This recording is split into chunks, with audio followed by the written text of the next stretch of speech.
হাজার বছর আগের কাগজ থেকে শুরু করে আজকের প্যাসেঞ্জার ড্রোন এবং কোয়ান্টাম কমিউনিকেশন, সুপ্রাচীন কাল থেকেই বিশ্ব সভ্যতা এগিয়ে চলেছে চীনের শক্তিশালী এসব আবিষ্কারের হাত ধরে।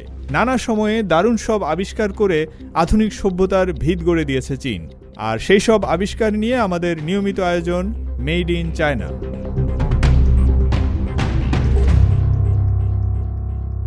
মেড ইন চায়নার প্রথম পর্বে আপনাদের স্বাগত জানাচ্ছি আমি ফয়সাল আবদুল্লাহ। আজকের পর্বে থাকছে চীনের আবিষ্কার কাগজের কথা।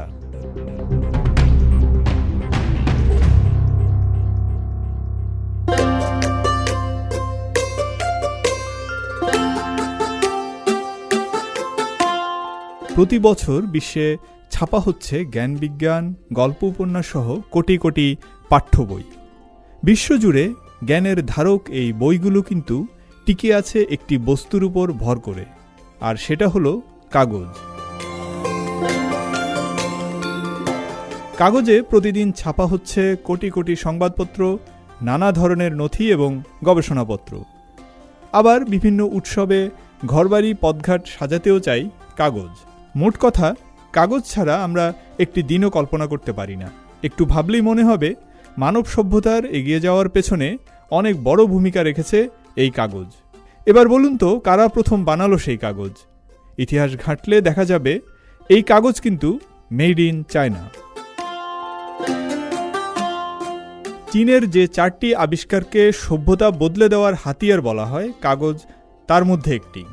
আজ থেকে 2000 বছর আগে চীনের হান সাম্রাজ্যের আমলে প্রথম কাগজ তৈরি করেন রাজ্য বিচার সভার এক কর্মকর্তা ছাই লুন। এর আগে গাছের পাতা, প্যাপিরাস ও এই জাতীয় জিনিসপত্রে টুকটাক লেখার চল থাকলেও ছাই লুনের ফর্মুলাই মূলত ছড়িয়ে দিল কাগজের জনপ্রিয়তা। এরপর থেকেই কাগজ হয়েছে আরও সহজলভ্য। ছাই লুন প্রথম দিকে কাগজের মণ্ড তৈরিতে ব্যবহার করতেন তুঁত গাছ, সেটার সঙ্গে মেশান বাঁশ ও নানা ধরনের ভেষজ। এই উপকরণগুলোকে ছাইলুন প্রথমে থেতলে নিতেন, তারপর পানি মিশিয়ে নাড়তেন কাঠের দণ্ড দিয়ে। পরে সেদ্ধ করতেই সেটা থেকে তৈরি হতো মণ্ড, আর সেই মণ্ড থেকে অতিরিক্ত পানিটা ছড়িয়ে দিলেই পাওয়া যেত কাগজ। তুঁতের বাকল থেকে তৈরি কাগজ টিকে থাকতে পারে হাজার বছর, আর তাই সেই হান আমলে তৈরি তুঁত গাছের কাগজ কিন্তু এখনও টিকে আছে। চীনে আছে China Han paper research and development centre. সেন্টারটির পরিচালক কং বিন জানালেন, আগের যুগের কাগজ তৈরির প্রক্রিয়াটি মোটেও সহজ ছিল না। কঠোর পরিশ্রম বললেও কম হয়ে যাবে। প্রায় 70টি ধাপ পেরিয়ে তৈরি করতে হতো এক একটি হান পেপার। অনুষ্ঠানের এই ফাঁকে আমরা জানব কাগজ নিয়ে কিছু মজার তথ্য।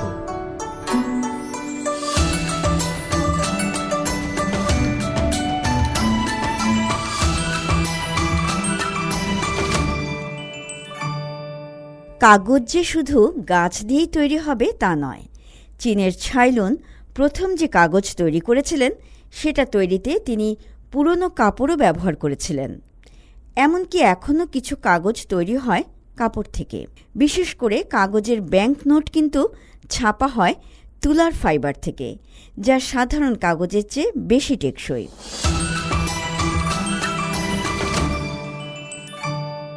অষ্টম শতকের দিকে চীনের কাগজ তৈরির প্রক্রিয়া ছড়িয়ে পড়ে বাদবাকি বিশ্বে। আগে এ পদ্ধতি শিখে নেয় ইসলামিক দেশগুলো। 11 শতকের দিকে চীনের কাছ থেকে কাগজ বানানো শেখে ইউরোপ। 13 শতকের দিকে চীনের দেখানো ফর্মুলায় পেপার মিল তৈরি হয় স্পেনে। 19 শতকের দিকে কাঠের মণ্ড দিয়ে কাগজ বানানো শুরু করে ইউরোপের কিছু দেশ।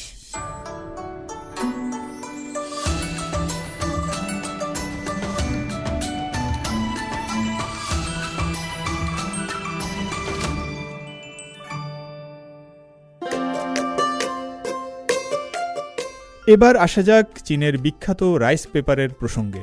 1500 বছর আগে এক নতুন ধরনের কাগজ নিয়ে আসেন চীনের বিজ্ঞানীরা। ওই কাগজের নাম সুয়ান কাগজ, এর আরেক নাম রাইস পেপার। চীনের প্রাচীন অনেক নথি ও শিল্পকর্মে এ কাগজের ব্যবহার দেখা গেছে।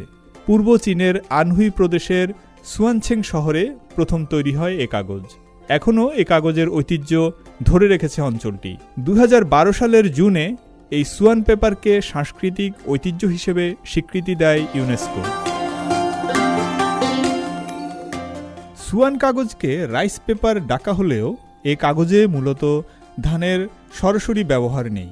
অন্যান্য গাছের বাকলের পাশাপাশি এ কাগজের মণ্ড তৈরিতে কিছুটা ধান গাছের খড় ব্যবহার করা হয়। সুয়ান কাগজ তৈরিতে 2 বছরের পুরনো গাছের কাণ্ড থেকে বাকল সংগ্রহ করা হয়। তবে সবচেয়ে গুরুত্বপূর্ণ হল বিশুদ্ধ পানির ব্যবহার ও ঐতিহ্যবাহী প্রক্রিয়ার অনুসরণ।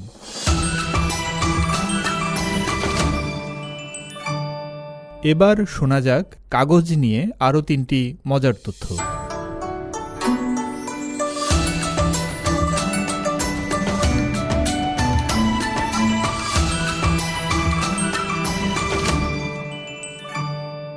শুরুর দিকে চীনে কাগজ যে শুধু লেখার কাজেই ব্যবহৃত হতো তা নয়। 600 থেকে 900 সালের দিকে থাং সাম্রাজ্যের সময় চীনে চা পাতা সংরক্ষণে ব্যবহৃত হতো কাগজ। কাগজে মুড়ে রাখা হতো চা, এতে চায়ের স্বাদ থাকত অটুট। পরবর্তীতে সেটা থেকেই কিন্তু আসে টি ব্যাগের ধারণা।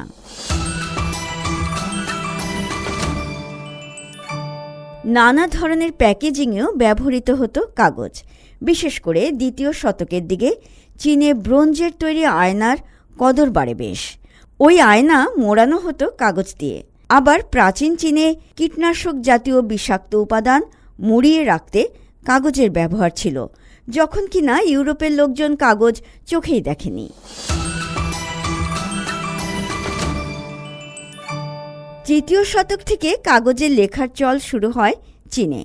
আর মজার ব্যাপার হলো 875 সালে বাকি বিশ্ব যখন কাগজ হাতে ধরে দেখেনি, চীনারা তখন টয়লেট পেপারও ব্যবহার করত।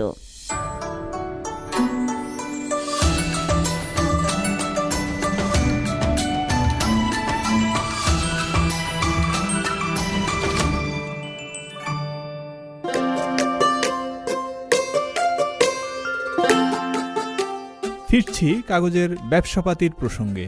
কাগজের উৎপাদন ও বাণিজ্যেও কিন্তু চীন এখন বিশ্বসেরা। 2022 সালের এক হিসেবে দেখা গেছে ওই বছর চীনে কাগজের পাল্প ও কাগজ তৈরি হয়েছে 28 কোটি টন।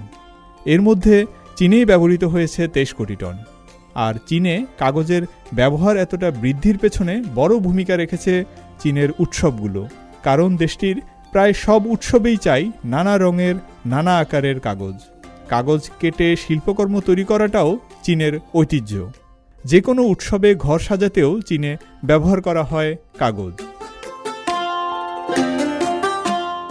এ বছর বসন্ত উৎসবের শেষ দিনের লণ্ঠন উৎসবেও দেখা গেছে লাখ লাখ লণ্ঠন বানানো হয়েছিল কাগজ দিয়েই।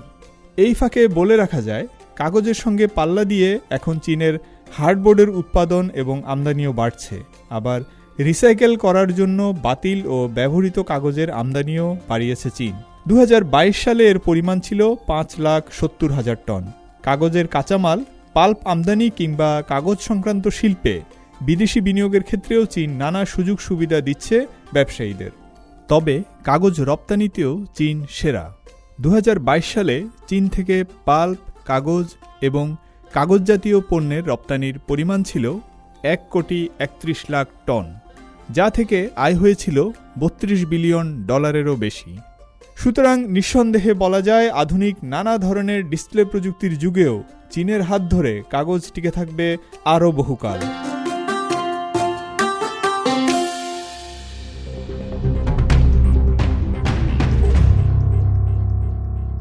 সুপ্রিয় শ্রোতা, আজকের মেড ইন চায়না ছিল এই পর্যন্তই। আগামী পর্বে আবার আসব চীনের সাড়া জাগানো আরেকটি আবিষ্কারের গল্প নিয়ে। ভালো থাকুন, সুস্থ থাকুন।